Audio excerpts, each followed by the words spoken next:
Before you watch this shocking story about boundaries, respect, and what happens when someone finally speaks the truth, hit that like button right now and subscribe so you never miss these unbelievable moments of justice and accountability. This story will absolutely amaze you. Don't miss it. ***.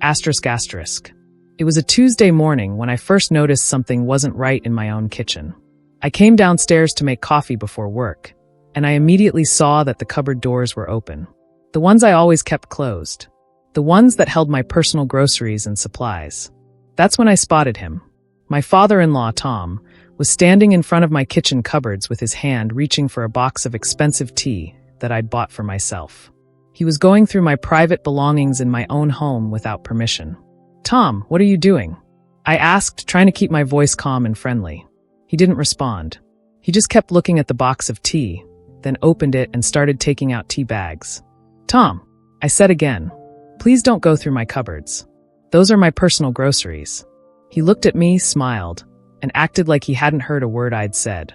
"This tea looks nice," he said cheerfully, putting several tea bags into his pocket. "I might take some of this home with me." I felt my jaw clench. This wasn't the first time.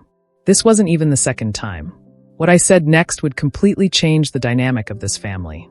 It would expose something that everyone had been ignoring for years. And it would force a reckoning that nobody saw coming. To understand why this moment was so significant, you need to know the real story behind this family and what had been happening. My name is Lisa Chen. I'm 35 years old, and I've been married to my husband David for 6 years. David is a wonderful man, and I love him deeply. But his father, Tom, has been nothing but a problem since I first met him. Tom is 68 years old. He's David's father from his first marriage. Tom had always been difficult, controlling, demanding, and completely lacking in boundaries. But in the past 2 years, his behavior had escalated dramatically. He would show up at our house unannounced. He would stay for days without being invited. He would treat our home like it was his own home. And he had absolutely no respect for our privacy or our property. My husband David loves his father, despite everything. David had a difficult childhood because Tom was emotionally distant. Tom had focused all his time and energy on building his business, leaving David to raise himself. Now that David was an adult, Tom had suddenly decided he wanted to be involved in David's life. But Tom's involvement was suffocating. It wasn't about having a relationship with David. It was about controlling him. It was about maintaining dominance. It was about acting like he was still the authority figure, and David was still a child who needed to be managed. The pattern had been establishing itself slowly over years. At first, it was small things. Tom would come to our house and ask to borrow things from our kitchen. When we'd say no, he'd act hurt and confused, like we were being unreasonable. Then he'd just take the items anyway, acting like he hadn't heard our objections. After a while, we stopped objecting because it seemed easier than creating conflict. We'd just let him take things. It was simpler. But the problem with letting someone violate your boundaries once is that they take it as permission to do it again. And again. And again. Tom had escalated from borrowing items to coming into our home and going through drawers and cupboards while we were home. He'd help himself to food from our refrigerator. He'd use our shower without asking. He'd take things he wanted without permission, claiming he'd ask David about it later. When I'd try to set boundaries, he'd pretend he couldn't hear me. He'd act confused about why I was upset. He'd play the victim, telling David that I was being cold to him, that I was preventing him from having a relationship with his son. And David, caught between his love for his father and his commitment to me, would just try to keep the peace. He'd apologize for my behavior. He'd make excuses for his father. He'd ask me to be more tolerant. The setting * our kitchen, early morning on a Tuesday. Tom is visiting for a few days, which means he'll probably stay for a week or longer. David has already left for work. I'm home preparing for my workday when I discover Tom going through my cupboards. The conflict * I've been trying politely to set boundaries for 2 years. Politeness hasn't worked. Tom uses my politeness as evidence that I don't really mind. He uses my husband's conflict avoidance as permission to continue. The entire family dynamic is built on the assumption that Tom's needs and desires supersede everyone else's. The stakes * not just my kitchen cupboards, but my dignity, my autonomy, my right to have privacy and boundaries in my own home. I stood there in the kitchen, watching Tom put my tea into his pocket, and I felt something inside me snap. I'd been polite. I'd been kind. I'd been understanding. I'd made excuses for his behavior. I'd tried to see his perspective. I'd accommodated him over and over. And it hadn't worked. It had only made him worse. "Tom, put the tea back," I said, my voice now firm and clear. "What?" he asked, acting confused. "I didn't hear you." "Yes, you did," I said. "I've asked you repeatedly not to go through my cupboards. I've asked you not to take things without permission. You hear me every time. You just pretend you don't, because you think that gets you what you want." Tom's expression shifted. He wasn't expecting me to say this. He wasn't used to me standing firm. "Lisa, I don't know what you're talking about," he said, shaking his head. "I was just looking for—" "Stop," I interrupted. "Just stop with the act. I'm done with this." I walked to the cupboard and opened it, gesturing to everything inside. "This is my space. This is my home. And I'm tired of you acting like you have the right to go through my things. You don't. You never did. And I'm not going to tolerate it anymore." Tom's face turned red. "You're being disrespectful," he said coldly. "David would never allow you to speak to me like this." "Actually, David would," I said. "Because I've talked to him about this. Many times. He's uncomfortable with your behavior, but he doesn't know how to confront you because you've spent his whole life making him feel guilty for not doing exactly what you want." I continued, my voice steady and strong. "You grew up in a different generation where parents controlled their adult children, where boundaries were optional, where parents could show up whenever they wanted and do whatever they wanted. But that's not how I operate. That's not how we operate in this house." Tom was glaring at me now. "You've never respected me," he said bitterly. "From the moment I met you, you've been cold to me." "That's not true," I said. "I've been kind to you. But kindness is not permission to violate my privacy and my boundaries. I don't go through your drawers. I don't take things from your home without asking. And I don't show up at your place unannounced and stay for weeks." I paused, and then I said the thing I'd been wanting to say for 2 years. "You pretend you can't hear me because you know that if you actually acknowledged what I'm saying, you'd have to respect it. Pretending is how you maintain control. But it stops today. From this moment forward, you ask permission before you enter any room in this house. You ask permission before you go in the kitchen or the bathroom or anywhere else. And you certainly never, ever go through my cupboards again." Tom stood there, absolutely stunned. He was not used to being spoken to this way. He was not used to anyone setting firm boundaries with him. "I want you to leave," I said quietly. "You need to pack your things and go home today." "I'm not going anywhere," Tom said defiantly. "I'm visiting my son. You can't kick me out." "I'm not kicking you out," I said. "David is an adult. If he wants you to stay, that's his choice. But if you stay, you follow the rules of this house. No going through cupboards. No taking things. No treating this place like it's your home." Tom's voice grew louder. "This is ridiculous. You're being controlling. You're trying to keep me away from my son." That's when David appeared in the doorway. He'd come home from work early because he'd forgotten something. He'd heard the last part of our conversation. "Dad, what's going on?" David asked. I looked at David and I made a decision. I couldn't keep protecting Tom's feelings. I couldn't keep sacrificing my own dignity for the sake of family harmony. "David, I need to tell you something, and I need you to listen without interrupting," I said. "Your father has been systematically violating my privacy and my boundaries for 2 years. He goes through my cupboards. He takes things that aren't his. When I ask him to stop, he pretends he can't hear me. He's been doing this deliberately because he knows that if he pretends, he doesn't have to respect what I'm saying." David looked shocked. "Dad, is this true?" he asked. Tom looked at his son, and for a moment I thought he might admit what he'd been doing. Instead, he doubled down on the manipulation. "I've been nothing but kind to you too," Tom said, his voice now taking on a wounded tone. "I come visit because I want to be part of your life. And this is how you treat me? This is how you repay my love. Don't do that," I said firmly. "Don't turn this into a guilt trip. Don't make this about your hurt feelings. This is about respect and boundaries. And you violated both." I looked at David. "Your father has spent his entire life treating people like tools to be used," I said. "He did it to you. He did it to your mother. He did it to his employees. And now he's doing it to me. And I'm done. Either he respects my boundaries, or he's not welcome in this house." The kitchen fell silent. David was staring at his father, and I could see the realization dawning on him. He was beginning to see his father clearly for the first time, not as a parent, but as a person with a pattern of behavior. "Dad," David said slowly, "I think I need to talk to Lisa alone for a moment." Can you go upstairs? Tom looked like he might argue, but something in David's voice stopped him. He got up and left the kitchen, slamming the door behind him. David and I sat down at the kitchen table, and what happened next would change everything in this family. I didn't realize how bad it was, David said quietly.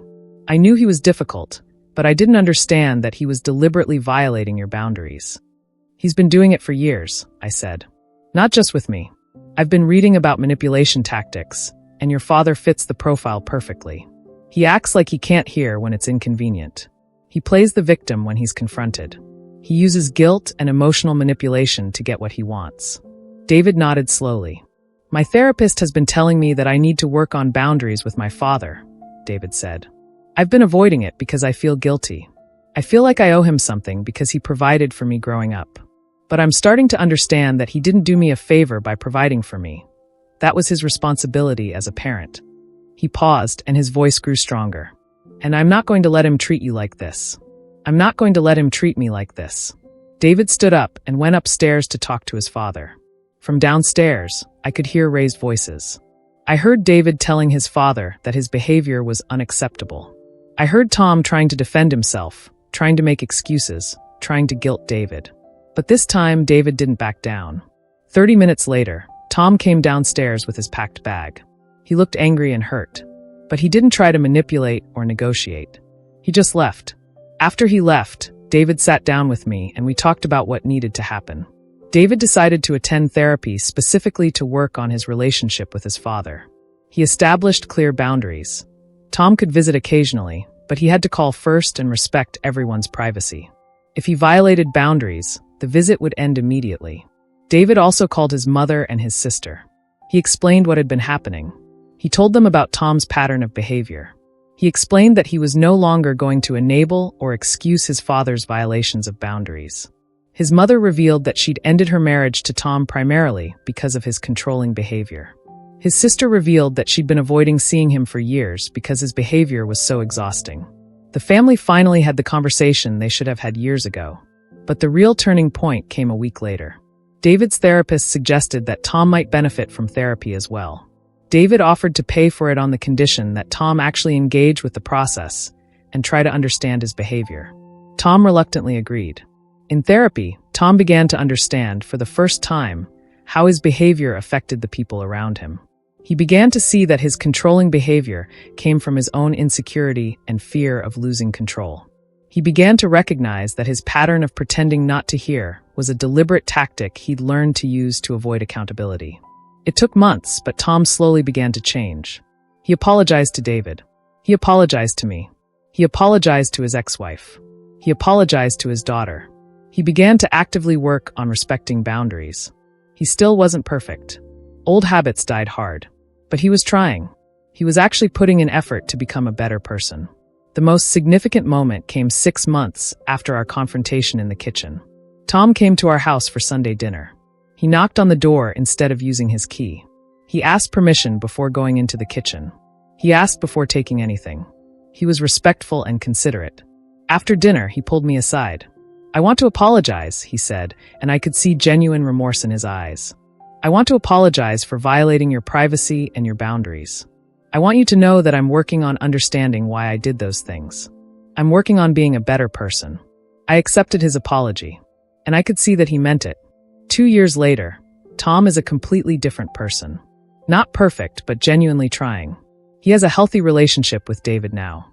They actually talk about things instead of just performing family obligations. Tom is involved in his granddaughter's life. His relationship with my daughter is warm and genuine, built on respect and boundaries. Most importantly, our home is our home again. I don't have to worry about Tom going through my things. I don't have to feel violated in my own space. David and I use this experience as an opportunity to establish healthy boundaries in all areas of our life. We've learned that setting boundaries isn't mean or disrespectful. It's necessary. It's how healthy relationships are maintained. David's relationship with therapy has been transformative. He's worked through a lot of guilt and shame that he'd been carrying about not being the son his father wanted. He's learned that loving his father doesn't require enabling his father's destructive behavior. And interestingly, I received messages from other people who'd been in similar situations. One woman wrote to me, I recognized my own father-in-law in your story. I've been putting up with him going through my things and disrespecting my boundaries for 5 years. Reading your story gave me the courage to stand up. I finally told him no. And it worked. Thank you for showing me that I could do this. Another woman wrote, my mother pretends she can't hear me when I try to set boundaries. I thought I was crazy, but reading your story made me realize that she's deliberately pretending. Thank you for helping me see that. Letters like this came in regularly. My willingness to speak up, to stop accommodating, to set firm boundaries had given other people permission to do the same. The real moral asterisk. This story teaches us something profound about boundaries, respect, and what it means to truly care about someone. For 2 years, I tried to be kind and accommodating to Tom. I made excuses for his behavior. I sacrificed my own comfort and dignity to keep the peace. I thought that if I was nice enough, patient enough, understanding enough, he would eventually respect my boundaries. But that's not how manipulation works. Manipulation thrives on accommodation. Manipulation feeds on people's willingness to sacrifice their own needs for someone else's comfort. By accommodating Tom's boundary violations, I was actually enabling him. I was teaching him that his desires superseded my boundaries. I was teaching him that if he pretended he couldn't hear me, he could continue to get what he wanted. The only thing that changed the dynamic was when I stopped accommodating. When I stopped being nice about my boundaries. When I set a firm boundary and enforced it. And interestingly, that firm boundary is what allowed Tom to actually change. Because as long as I was accommodating his behavior, he had no reason to examine it or change it. His behavior was working for him. But once I made it clear that the behavior was unacceptable and would have consequences, he had to face the reality of what he was doing. The universal truth asterisk. Setting boundaries is not unkind. Setting boundaries is one of the kindest things you can do, both for yourself and for the other person. When you allow someone to violate your boundaries repeatedly, you're enabling their destructive behavior. You're teaching them that manipulation works.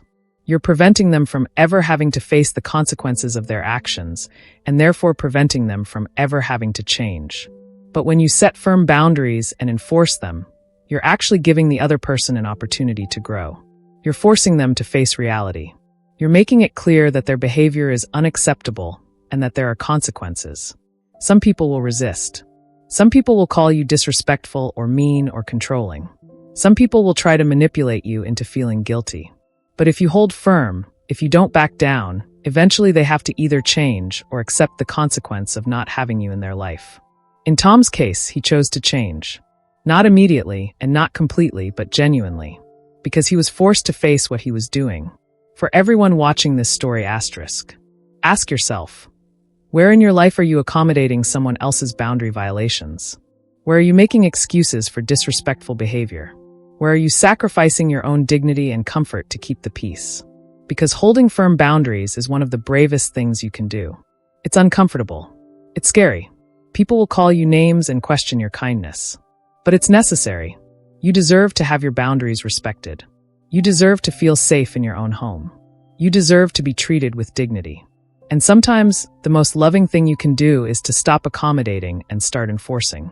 Did this story inspire you? Did it show you the power of setting firm boundaries and standing up for yourself?